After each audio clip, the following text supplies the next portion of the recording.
என்ன சொல்றான், in what ratio must water be mixed with milk to gain 20% by selling the mixture at the cost price. நீங்க பாலை எவ்வளவுக்கு வாங்குறீங்களோ அதே ரேட்டுக்கு தான் விற்கணும். ஆனா உங்களுக்கு 20% லாபம் கிடைக்கும். அப்பனா எத்தனை மடங்கு நீங்க தண்ணியை கலக்கணும். அந்த நீங்க விற்க போறதுல வந்து பால் எவ்வளவு இருக்கணும், தண்ணி எத்தனை மடங்கு இருக்கணும், பால் எத்தனை மடங்கு, ஏதோ ஒரு நீங்க ரேஷியோல கலப்பீங்க. அதுதான் எவ்வளவுன்னு கேட்கணும். போடுங்க இந்த சமம். இது என்ன சொல்றான், உங்களுக்கு வந்து 20% லாபம் கிடைக்கணும் அப்படின்னா பால்ல நீங்க எவ்வளவு தண்ணியை எந்த ரேஷியோல கலக்கணுங்கிறதான் உங்க கேள்வி. ஓகேவா? இப்போ நீங்க இந்த இடத்துல வாட்டரு, இந்த இடத்துல மில்க்.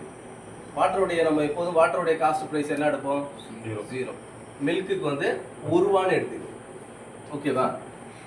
இப்போ 1 ரூபான்னு எடுத்துக்கணும். இப்போ மீன் ப்ரைஸ், அதாவது பார்த்தீங்கன்னா மீன் ப்ரைஸ் எப்படி கண்டுபிடிங்கன்னா காஸ்ட் ப்ரைஸு 1 ரூபா தான், செல்லிங் ப்ரைஸும் 1 ரூபா தான். உங்களுக்கு மாறுதல் இருக்கக்கூடாது. ஆனால் உங்களுக்கு 20% லாபம் வரணும். அப்படின்னா என்ன செய்வீங்க, அந்த பாலோடைய அளவை எடுத்துட்டு தண்ணியை ஊற்றுறீங்கன்னு அர்த்தம். இந்த இடத்துல காஸ்ட் ப்ரைஸில் 1 ரூபாங்கிறது 100%. ஆனால் இந்த இடத்துல செல்லிங் ப்ரைஸில் இந்த 1 ரூபாங்கிறது எவ்வளவு ப்ராஃபிட்டும் சேர்ந்து இருக்கு 20%. அப்படின்னா இது வந்து 120%ன்னு அர்த்தம்.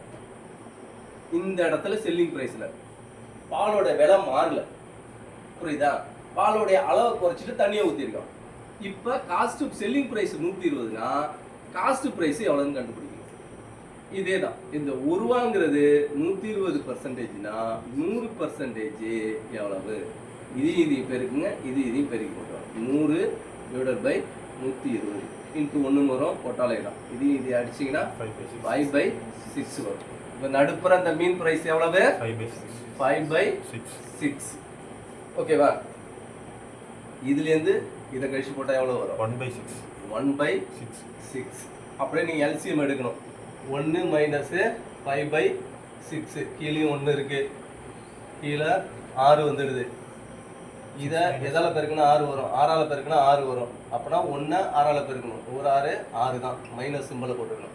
6 எதால் பெருக்குன்னா 6 வரும், 1ஆல் பெருக்குன்னா 6 வரும். மேலேயும் 1ஆல் பெருக்குங்க. 5 1ஆல் பெருக்குன்னா 5 தான். பேலன்ஸ் எத்தனை? 1/6. அதுதான் இங்கே.